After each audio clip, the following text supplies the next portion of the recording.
The Holy Gospel according to Mark. Glory to you, O Lord. It was 2 days before the Passover and the festival of unleavened bread. The chief priests and the scribes were looking for a way to address Jesus by stealth and kill him. For they said, "Not during the festival, or there may be a riot among the people." While Jesus was at Bethany in the house of Simon the leper, as he sat at the table, a woman came with an alabaster jar of very costly ointment of nard. And she broke open the jar and poured the ointment on Jesus' head. But some were there who said to one another in anger, "Why was the ointment wasted in this way? For this ointment could have been sold for more than 300 denarii and the money given to the poor." And they scolded her. But Jesus said, "Let her alone. Why do you trouble her? She has performed a good service for me. For you always have the poor with you, and you can show kindness to them whenever you wish. But you will not always have me. She has done what she could. She has anointed my body beforehand for its burial. Truly, I tell you, wherever the good news is proclaimed in the whole world, what she has done will be told in remembrance of her." Then Judas Iscariot, who was one of the 12, went to the chief priests in order to betray Jesus to them. When they heard it, they were greatly pleased and promised to give him money. And so he began to look for an opportunity to betray him. On the first day of unleavened bread, when the Passover lamb is sacrificed, Jesus' disciples said to him, "Where do you want us to go and make preparations for you to eat the Passover?" So he sent 2 of his disciples, saying to them, "Go into the city, and a man carrying a jar of water will meet you. Follow him, and wherever he enters, say to the owner of the house, 'The teacher asks, where is my guest room where I may eat the Passover with my disciples?' He will show you a large room upstairs, furnished and ready. Make preparations for us there." So the disciples set out and went to the city, and found everything as Jesus had told them, and they prepared the Passover meal. When it was evening, Jesus came with the 12. And when they had taken their places and were eating, Jesus said, "Truly, I tell you, one of you will betray me, one who is eating with me." Well, they began to be distressed and to say to him one after the other, "Surely not I." And he said to them, "It is one of the 12, one who is dipping bread into the bowl with me. For the Son of Man goes as it is written of him. But woe to that one by whom the Son of Man is betrayed.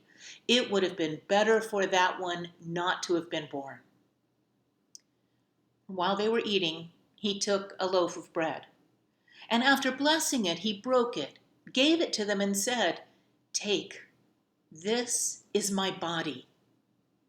And then he took a cup, and after giving thanks, he gave it to them, and all of them drank from it. And he said to them, "This is my blood of the covenant, which is poured out for many. Truly, I tell you, I will never again drink from the fruit of the vine until that day when I drink it new in the kingdom of God." And when they had sung the hymn, they went out to the Mount of Olives. And Jesus said to them, "You will all become deserters. For it is written, I will strike the shepherd, and the sheep will be scattered. But after I am raised up, I will go before you to Galilee."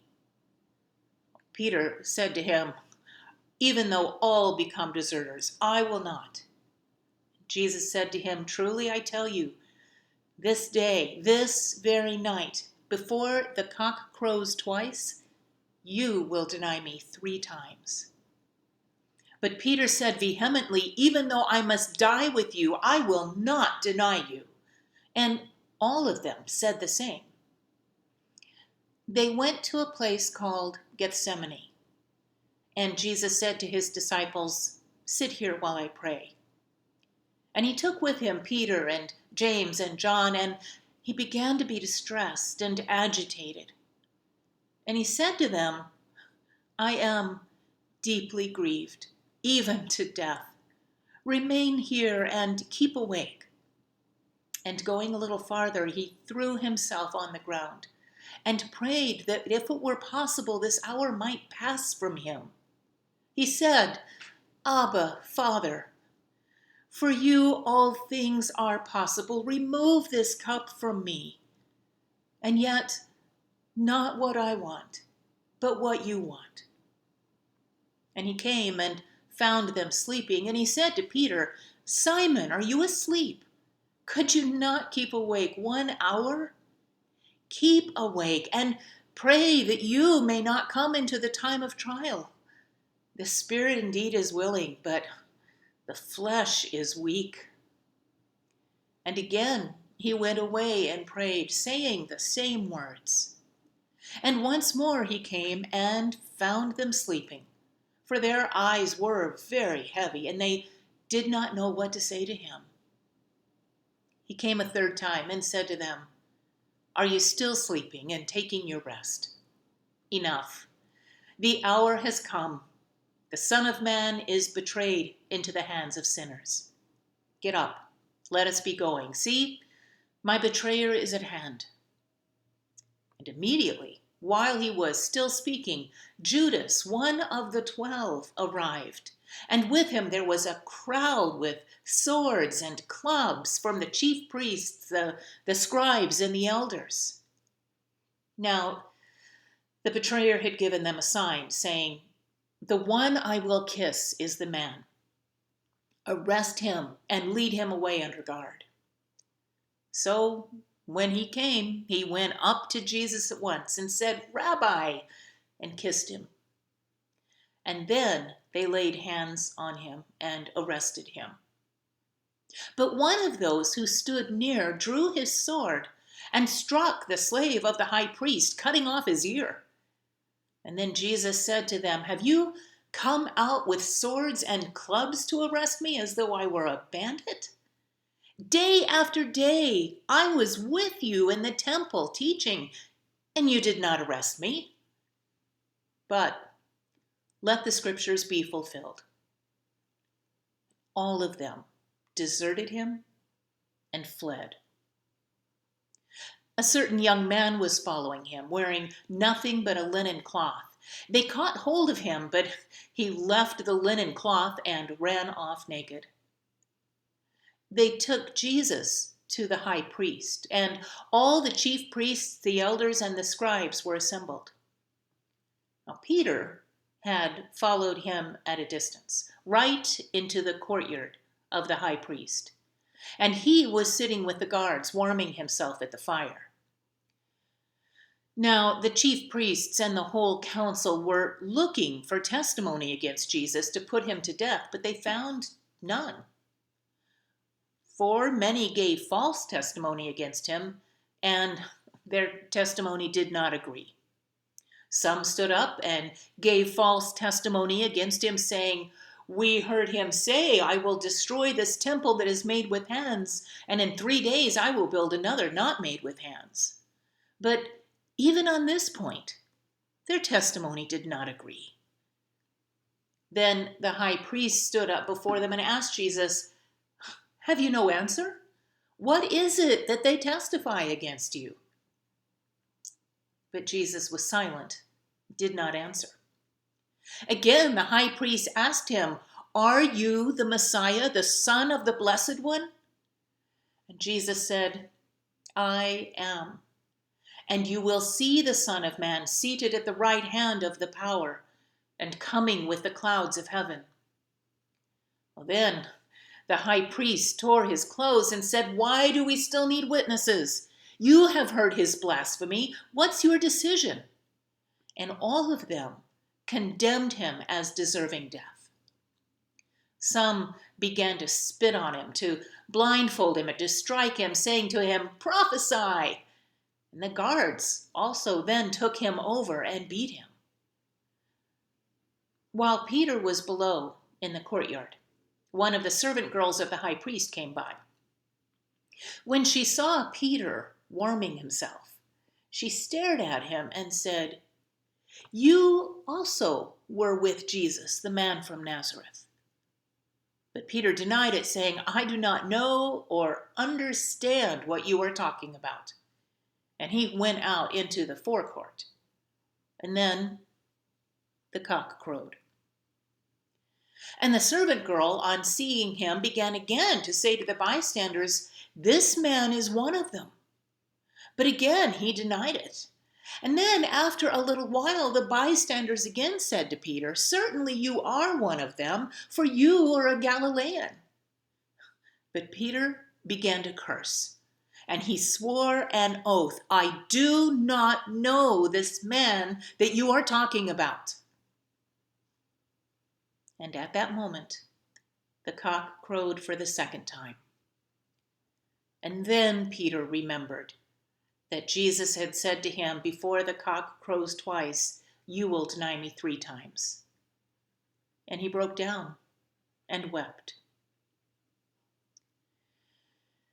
As soon as it was morning, the chief priests held a consultation with the elders and the scribes and the whole council. They bound Jesus, led him away, and handed him over to Pilate. And Pilate asked him, "Are you the king of the Jews?" And Jesus answered him, "You say so." Well, then the chief priests accused him of many things. Pilate asked him again, "Have you no answer? See how many charges they bring against you." But Jesus made no further reply, so that Pilate was amazed. Now, at the festival, he used to release a prisoner for them, anyone for whom they asked. Now, a man called Barabbas was in prison with the rebels who had committed murder during the insurrection.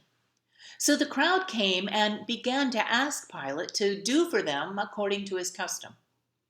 And then he answered them, "Do you want me to release for you the king of the Jews?" For he realized that it was out of jealousy that the chief priests had handed him over. But the chief priests stirred up the crowd to have him release Barabbas for them instead. Pilate spoke to them again. "Then what do you wish me to do with the man you call the King of the Jews?" And they shouted back, "Crucify him!" Pilate asked them, "Why? What evil has he done?" But they shouted all the more, "Crucify him!" So Pilate, wishing to satisfy the crowd, released Barabbas for them, and after flogging Jesus, he handed him over to be crucified. Then the soldiers led him into the courtyard of the palace, that is, the governor's headquarters. And they called together the whole cohort. And they clothed him in a purple cloak, and after twisting some thorns into a crown, they put it on him. And they began saluting him, "Hail, King of the Jews!" And they struck his head with a reed, spat upon him, knelt down in homage to him. And after mocking him, they stripped him of the purple cloak and put his own clothes on him. And then they led him out to crucify him. They compelled a passerby who was coming in from the country to carry his cross. It was Simon of Cyrene, the father of Alexander and Rufus. Then they brought Jesus to the place called Golgotha, which means the place of a skull. And there they offered him wine mixed with myrrh, but he did not take it. And they crucified him and divided his clothes among them, casting lots to decide what each should take. It was 9 o'clock in the morning when they crucified him. The inscription of the charge against him read, "The King of the Jews."